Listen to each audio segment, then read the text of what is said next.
हमारे साथ बात करने के लिए इस समय मौजूद हैं बीटेक के छात्र आर्यन, जो पहला सेमेस्टर का एग्ज़ाम दे चुके हैं। उनसे जानेंगे कि पिछले लॉकडाउन से लेकर अब तक एक युवा होने के नाते उन्होंने क्या क्या महसूस किया और उनकी क्या समझ है तमाम मुद्दों पर जिनमें बड़े बड़े राजनेता और पार्टियां और न्यूज़ चैनल बहस करते हैं।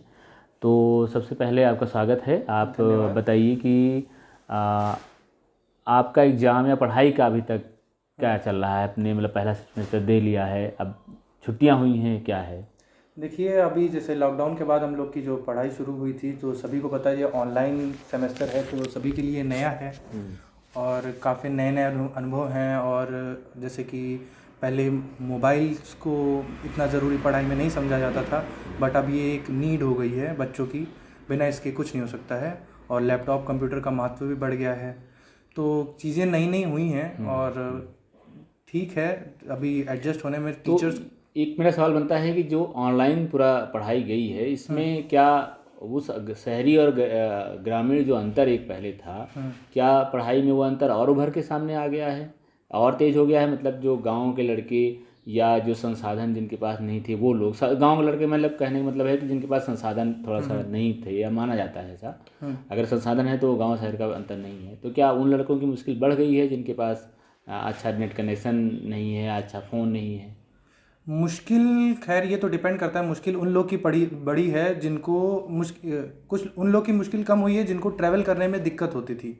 उन लोग की मुश्किल कम हुई है और उनके पास अगर प्रॉपर व्यवस्था है इंटरनेट कनेक्शन की, जो कि अब बहुत गाँव तक, ग्रामीण क्षेत्रों तक जा चुकी है, तो उसमें तो खासा कोई दिक्कत नहीं है। लेकिन दिक्कत उन लोग की बढ़ गई है जिनके घर में माहौल उतना अच्छा नहीं है पढ़ने का।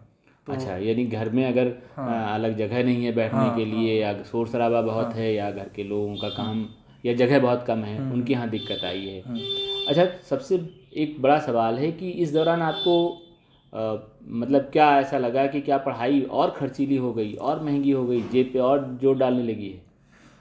देखा जाए तो जेब पे जोर नहीं, पर वर्कलोड बहुत बढ़ रहा है। बट जैसे अभी जो टीचर्स हैं उन्हें ऑनलाइन पढ़ाने का इतना एक्सपीरियंस नहीं है। देखिए, ऑनलाइन पढ़ाई भी एक अच्छी चीज़ है, लेकिन उसका अलग एक्सपीरियंस है। अब जो टीचर्स ऑफलाइन पढ़ाते हैं उनको ऑफलाइन का एक अलग पढ़ाई का पूरा जरिया ही बदल गया है। जैसे कि ऑनलाइन टीचर्स को अपने आप ही पता अंदर से आना चाहिए कि बच्चे क्या सवाल पूछेंगे, तो आपको वो बताने पड़ेंगे खुद से पूछ के। मतलब जो ऑफलाइन कन्वर्सेशन थी, हाँ, 1-to-1 था, वो यहाँ एक तरफा one sided communication, two way communication, one sided communication है, तो प्रॉब्लम आ रही है। लेकिन जैसे मेरे खर्च का सवाल ये था कि पिछले दिनों जिस तरह से फीस वगैरह बढ़ी हैं, जिस तरह से तमाम चीज़ें महंगी हुई हैं, खर्च बढ़ा ही है। वो उस लिहाज से मैं पूछ रहा था। देखिए, अब खर्च इंटरनेट कनेक्शन का जो है वो रहता ही है लोगों के पास, लेकिन बढ़ा ही है, क्योंकि फीस कोई भी किसी भी प्राइवेट स्कूल की कम तो हुई नहीं है किसी भी मामले में, तो खर्च तो बढ़ ही गया है। अच्छा, तो एक चीज़ ये है कि क्या अभी यूथ के बीच में राजनीति को लेकर के या पॉलिटिकल पार्टीज को लेकर के क्या डिस्कोर्स है? आपस में कई बात करते हुए ऐसी कोई बात आती है कि कोई सरकार पहले अच्छी थी या अब अच्छी है, या अच्छी है तो क्यों अच्छी है और बुरी है तो क्यों बुरी है, ऐसी कोई बात?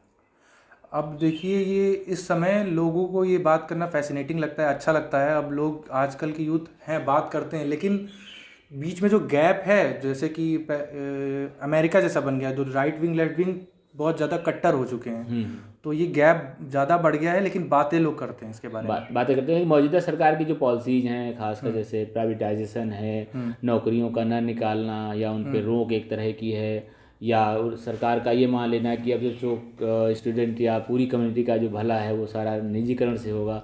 कभी स्टूडेंट इस पर भी कोई चर्चा करते हैं? स्टूडेंट इन पे चर्चा कम करते हैं। लेकिन उनको नौकरी के तो लिए मार्केट में तो जाना है, अभी उससे वो अवेयर नहीं है, तो इससे इस पे चर्चा कम करते हैं। अभी उनका बहुत शुरुआती टाइम है, तो अभी वो करियर के लिए नहीं, पढ़ाई पे ही फोकस कर रहे हैं। और आप लोग बाहर निकलते समय आम लोगों से जब मिलते हैं तो क्या रुझान दिखता है कि उनमें क्या कोई चिंता है कि आने वाला टाइम का मुश्किल भरा है, या अभी मुश्किल है, या आगे क्या होगा? एक अपना एक्सपीरियंस, एक्सपोजर के हिसाब से जो भी है। इतना कोई इस पे बात करना नहीं चाहता, क्योंकि ऐसा अब जैसे बात करें कि उनको जानकारी ही नहीं है कि इतना सब हो रहा है। अच्छा, अब बहुत चीज़ें हैं जो हो रही हैं जो पता ही नहीं चल रही खराब, जैसे कि मीडिया की वजह से बहुत ज़्यादा नई खबरें पहुंच पा रही हैं जो ऐसी कंट्रोवर्शियल हैं जिन पे लोगों को विचार करना चाहिए।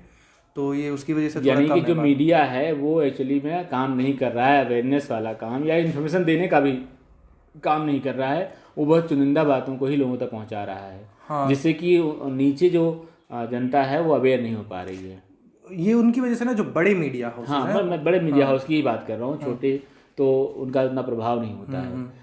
तो अच्छा, आप अगर आपसे पूछा जाए तो आपका क्या अनुभव कहता है निजी तौर पर एक स्टूडेंट के नाते कि मौजूदा पॉलिसीज़, हम सरकार की बात नहीं कर रहे हैं, पॉलिसीज़ की बात कर रहे हैं कि अभी जो पॉलिसीज़ हैं वो आपको के लिहाज से कितनी सही हैं? जैसे LIC जैसे संस्थान जो अच्छा खासा पैसा सरकार को कमा के देते हैं, उनके IPO लाने, एक तरह के निजीकरण की बात हो रही है, बैंकों के निजीकरण की बात हो रही है, एयरपोर्ट निकाले जा रहे हैं। मतलब निजीकरण की, क्या आपको कुछ पता है कि निजीकरण का नुकसान क्या है और सरकारी का फ़ायदा क्या है? मतलब मेरा सवाल बेसिकली ये है। निजीकरण में हालांकि ये एक, जो उन लोगों के अलग अलग फ़ायदे हैं, अलग अलग नुकसान है, वो तो डिपेंड करता है कितना उसका बड़ा क्राइटेरिया है, क्या सब कुछ है। जैसे निजीकरण में आपकी व्यवस्था सही हो जाती है थोड़ी, कुछ हद तक, मतलब प्राइवेटाइजेशन होता है तो व्यवस्था सही हो जाती है, और लेकिन पब्लिक को खर्च ज़्यादा उठाना पड़ता है उस निजीकरण के कारण। तो ये खैर, इंडिया कोई इतना पर कैपिटा इनकम इतनी ज़्यादा हाई नहीं है कि लोग इतना खर्चा उठा सकें। तो ये उन लोगों के लिए अच्छा है जो थोड़े अमीर हैं या फिर कुछ भी हैं। मैं निजीकरण के उसमें आपको एक उदाहरण दे दूं। अभी इलाहाबाद के एक हॉस्पिटल का मामला आया, निजी हॉस्पिटल का। उसने और बच्ची के ऑपरेशन के लिए पैसे मांगे, 7-8 लाख रुपए या जो भी अमाउंट था। तो उसके घर वालों ने बच्ची के कुछ ज़मीन बेच करके पैसे जमा कराए, और कुछ पैसे नहीं जमा करा पाए, तो उस प्राइवेट हॉस्पिटल ने पेट फाड़ कर, फटे मतलब बिना टाका लगाए ही बच्ची को दे दिया, इसकी डेथ हो गई। तो निजीकरण का ये कॉन्सेप्ट भी है। निजीकरण मतलब हम जब कहते हैं तो उसकी जवाबदेही सुनिश्चित करने वाली व्यवस्था, मतलब निजीकरण बेहतर हो सकता है अगर आपका जो रूल्स और रेजीम है, यानी जो आपके रेगुलेशंस को लागू करने की पूरी प्रक्रिया है, वो बहुत सटीक हो। भारत में इसकी बहुत बेसिक कमी है। ऐसी स्थिति में आप निजीकरण को कितना सपोर्ट करेंगे? जैसे आप मान लीजिए कि अब जो आप प्राइवेट सेक्टर से, आप याद करिए जब मोबाइल सर्विसेज शुरू हुई तो मोबाइल कंपनियों ने बेतरह लोगों से पैसे काटे। मतलब कभी एस्ट्रोलॉजी पर सुना करके, कभी उसका कोई हिसाब किताब नहीं था। और आज भी लायबिलिटी नहीं है तमाम जैसे हॉस्पिटल, प्राइवेट हॉस्पिटल जिस तरह से मतलब सबसे बड़ा प्राइवेट सेक्टर अभी हॉस्पिटल सेक्टर में गया है, उसमें क्या कितना लोगों को सुविधा मिलती है, कितनी उनकी मतलब जिस एवज में वो पैसा खर्च करते हैं उस एवज में तो आदमी के लिए मुश्किल है। हाँ, मुश्किल है। तो इसके बावजूद क्या आप समर्थन करना चाहेंगे निजीकरण का? जैसे निजीकरण, जैसे आप मतलब हमारे कहने मतलब है कि अच्छी व्यवस्था तो सरकार, जैसे केंद्रीय विद्यालय हैं, डिपेंड करता है इम्प्लीमेंटेशन कैसा है। हाँ, और अभी तक जो हिस्ट्री रही है, इम्प्लीमेंटेशन उतना अच्छा नहीं रहा लेकिन जितना अच्छा केंद्रीय दिखाया गया। विद्यालय हैं आपके, IITs हैं, वो तो वही चीज़ है ना। आपके सारे मेडिकल कॉलेज हैं। तो सवाल है कि मतलब कहीं सरकार की कोई नियत की बात है या उनकी नीति की बात है? मतलब नियत मतलब ये कि वो क्या सोचती हैं, सोच रखती हैं। नियति की बात तो पॉलिसीज़ में आती है, लेकिन इम्प्लीमेंटेशन कैसा होता है वो भी डिपेंड करता है। हम लोग जैसे कॉपी कर लेते हैं डेवलप कंट्री से। GST लाना भी एक ऐसा कॉपी का ही था कि आगे वहाँ हो रहा है ऐसा, यहाँ भी होगा।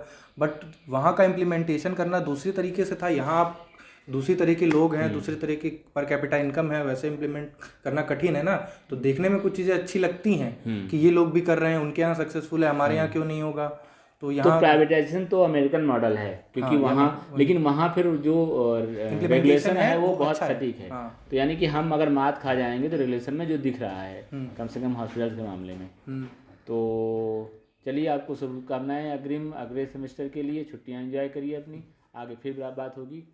धन्यवाद हमसे बात करने के लिए। धन्यवाद।